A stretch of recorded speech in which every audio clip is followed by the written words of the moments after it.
सोनू एक बहुत ही गरीब परिवार से था। वो अपने पिता अर्जुन और माता सीमा के साथ रहता था। उसके पिता जंगल से लकड़ियां काट कर लाते थे और बाजार में बेचा करते थे। इसी तरह से उनका गुजर बसर हो रहा था। आप आ गए? आज इतना उदास क्यों लग रहे हो? आज तो जंगल में लकड़ियां ही नहीं मिली, थोड़ी सी मिली है बस। पर उनसे भला बाजार में क्या दाम मिलेगा? आप चिंता क्यों करते हो? सब दिन एक से नहीं होते। इतने में सोनू भागा भागा आता है और सीमा के गले लग जाता है और कहता है, माँ देखो, मैं पूरी कक्षा में फर्स्ट आया हूँ। ये तो बहुत अच्छी बात है बेटा। इसी तरह से पढ़ लिख कर बड़ा आदमी बनना और अपने माँ बाप का नाम रोशन करना। पापा, प्रधानाचार्य ने मेरी पढ़ाई से खुश होकर मुझे पास के गांव के बड़े स्कूल में पढ़ने की इजाजत दे दी है। अरे वाह, ये तो बहुत अच्छी बात है। कब जाना है वहाँ पढ़ाई के लिए? 2 दिन बाद जाना है। पर उस गांव में जाने के लिए तो नदी पार करनी होती है और हमारे पास इतने पैसे नहीं हैं जो रोज दूसरे गांव जाने के लिए नाव वाले को पैसे दे पाएं। अभी तो 2 दिन बाकी है, कुछ ना कुछ जुगाड़ जरूर हो जाएगा।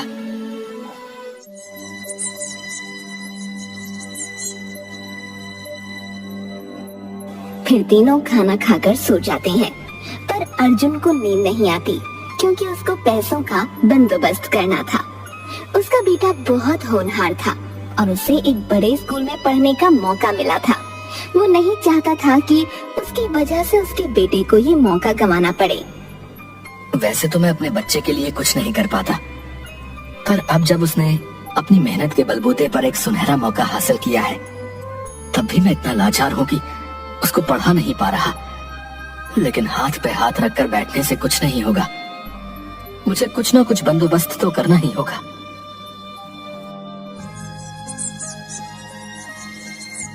अगली सुबह अर्जुन अपनी कुल्हाड़ी लेकर जंगल की तरफ गया, पर वहाँ उसे ज्यादा लकड़ियाँ नहीं मिली और वो थोड़ी सी लकड़ियाँ काटकर बाजार में बेच आया। फिर जब वो वापस आ रहा होता है, तभी उसे एक भिखारी दिखाई दिया।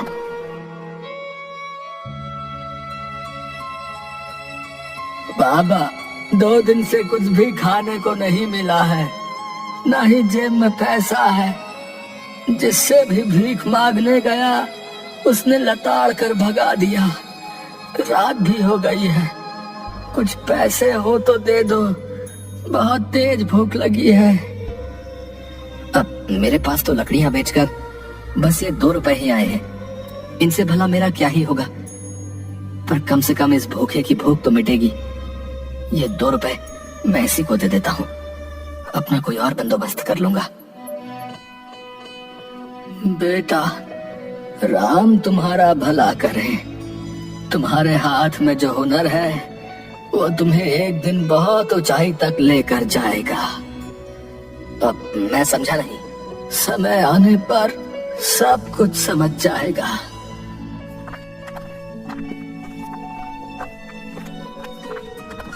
अर्जुन खाली हाथ अपने घर जाता है और अभी भी वो इसी बात से परेशान था कि सोनू के लिए वो क्या करे। तभी अचानक से बहुत तेज बारिश होने लगी, जो कि रुकने का नाम ही नहीं ले रही थी। हे भगवान, ये बारिश को भी अभी आना था। ऐसे हो रही है जैसे साल भर की बारिश अभी हो जाएगी। कल सोनू को एक नए स्कूल में जाना है और ये बारिश है कि रुकने का नाम ही नहीं ले रही। हमारे पास तो छाता भी नहीं है जो हम इसको दे दें। पूरी रात पानी बरसता रहा। बारिश के बंद होने की आस लगाकर पूरी रात तीनों उस बारिश को देखते रहे, पर बारिश ने रुकने का नाम ही नहीं लिया। तभी अर्जुन को उस भिखारी की बात याद आई और वो तुरंत उठ गया। क्या हुआ? तुम अचानक से ऐसे कैसे उठ गए? तुम जाकर सो जाओ, मुझे मेरा काम करने दो।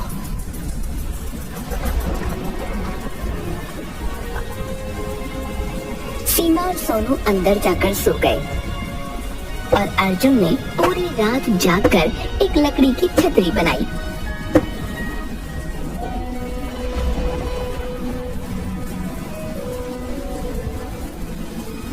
और सुबह सोनू को देते हुए कहा, सोनू, ये बारिश तो रुकने का नाम ही नहीं ले रही, इसलिए ये लो छतरी। मेरे पास कुछ लकड़ियां बची हुई थी, उनको छीलकर मैंने एक लकड़ी की छतरी बनाई है। ये तुम्हें इस बारिश से भीगने से बचाएगी और तुम बिना भीगे स्कूल जा सकोगे। पर पिताजी, ये तो लकड़ी की छतरी है। हाँ बेटा, मेरे पास जो था वो मैंने तुझे दे दिया। ये तो बहुत ही सुंदर लग रही है।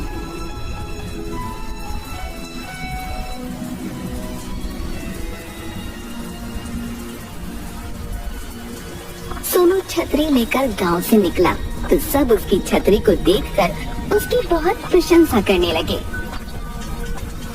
गांव में बारिश के साथ साथ तूफान भी आया हुआ था। अरे देखो देखो, सोनू की लकड़ी की छतरी।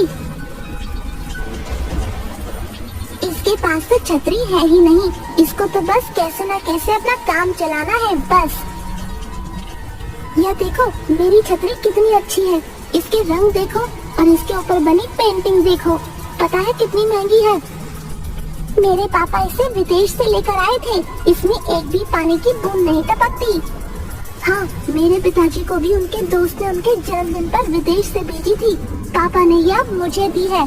बारिश में काम तो आ रही है। एक काम करते हैं, इस सोनू को परेशान करते हैं। रामू और पवन सोनू के पास जाते हैं और उसको उसकी लकड़ी की छतरी के लिए बहुत कुछ सुनाते हैं।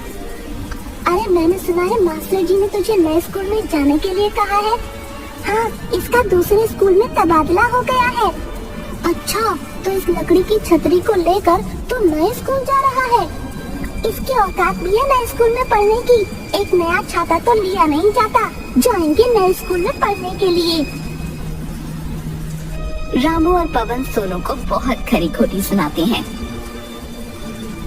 तभी तेज बारिश का झोंका आता है और रामू और पवन की छतरियां उल्टी हो जाती हैं।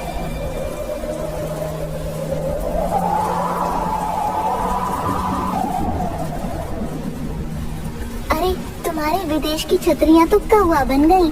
ये विदेश से आई थी, पर ये हमारे देश के आंधी तूफान को बर्दाश्त नहीं कर सकी। सोनू, हम भीग रहे हैं, हमें अपनी छतरी में आने दो ना, हमें बहुत ठंड लग रही है। सोनू, तुम्हारी छतरी तो हवा से उड़ेगी भी नहीं और ना ही इसमें पानी टपकेगा। हमें अपनी छतरी में ले लो ना। सोनू को उन पर दया आ गई और उसने उनको अपनी छतरी में आने दिया। हमें माफ कर दो सोनू, हमने तुम्हारा बहुत मजाक उड़ाया, पर फिर भी तुमने अपनी लकड़ी की छतरी में हमें जगह दी, नहीं तो हम पूरे के पूरे भीग जाते। ये तो मेरा फर्ज था। अगर मैं भी तुम्हारी तरह करता तो तुम में और मुझ में क्या फर्क रह जाता। सोनू अब पवन और रामू को उनकी जगह पर छोड़कर नदी के किनारे पहुंचा, जहां पर बहुत पानी भरा हुआ था और वहां पर कोई नाव भी नहीं थी। अरे, यहाँ पर तो कोई नाव ही नहीं है, मैं नदी कैसे पार करूँगा? तभी वो अपने छाते को उल्टा कर देता है और उसे एक नाव के रूप में प्रयोग करता है। ये छतरी मेरी नाव का काम करेगी। मुझे किसी भी हाल में स्कूल पहुँचना ही होगा। अगर मैं आज नहीं गया तो मैं कभी भी इस मुकाम को हासिल नहीं कर पाऊंगा। वो उस छतरी में बैठ गया और उसको अपने हाथों की मदद से आगे बढ़ाने लगा। छतरी उसके इशारों के अनुसार आगे बढ़ती गई। फिर सोनू थोड़ी देर बाद गांव में पहुंच गया। इस छतरी की मदद से मैं अपनी मंजिल तक पहुंच पाया हूँ और यहाँ पर तो बारिश भी नहीं हो रही। यहाँ तो तेज धूप निकली हुई है। इसमें भी ये मेरी लकड़ी की छतरी काम आएगी। सोनू छतरी लगा लेता है और अपनी धूप से रक्षा करता है। रास्ते में से कुछ लोग मिलते हैं और वो भी उसकी छतरी के नीचे आ जाते हैं। वो सभी लोगों को लेता हुआ आगे बढ़ता है और स्कूल पहुंच जाता है। वहाँ पर उसकी हेडमास्टर से मुलाकात होती है। अरे वाह सोनू, तुम तो इतनी बारिश और धूप में भी निश्चित समय पर स्कूल आ गए। तुम्हारी ये लकड़ी की छतरी तो बड़ी कमाल की है। ये मेरे पिताजी ने मुझे बना कर दी है। मेरे पास इतने पैसे नहीं थे कि मैं नई छतरी ले सकूं, इसलिए उन्होंने अपने हाथ से ही लकड़ी की छतरी बना दी। हेडमास्टर को वो छतरी इतनी पसंद आई कि वो सोनू के साथ उसके घर पहुंच गए। और सोनू की प्रशंसा करते हुए बोले, सोनू जितना पढ़ाई में होशियार है उतना ही दिमाग भी बहुत चलाता है। उसने इस छतरी का उपयोग बहुत अच्छी तरह से किया है।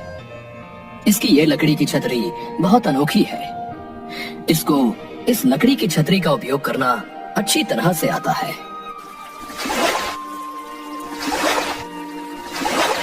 मैं चाहता हूं कि तुम मेरे लिए भी एक लकड़ी की छतरी बनाओ, जिसके लिए मैं तुम्हें एडवांस पैसे भी देना चाहता हूं। अर्जुन ये सुनकर बहुत खुश हुआ। अब उसकी लकड़ी की छतरी की चर्चा दूर दूर तक होने लगी और दूर दूर से लोग उससे छतरी बनवाने आने लगे। बेटा, आज तुम्हारी वजह से मेरी ये छतरी सबकी चहेती बन गई है। पिताजी, आपने मेरे बारे में इतना सोचा तो क्या मैं आपके लिए इतना सा भी नहीं कर सकता? मेरे जरिए लकड़ी की छतरी का प्रचार हुआ है और आपकी छतरी दुनिया भर में प्रसिद्ध हो गई है। इससे आपको एक नया व्यापार करने का मौका भी मिला है। अगर उस भिखारी ने मुझे मेरे हुनर का एहसास न दिलाया होता तो आज शायद मैं यहाँ पर नहीं होता।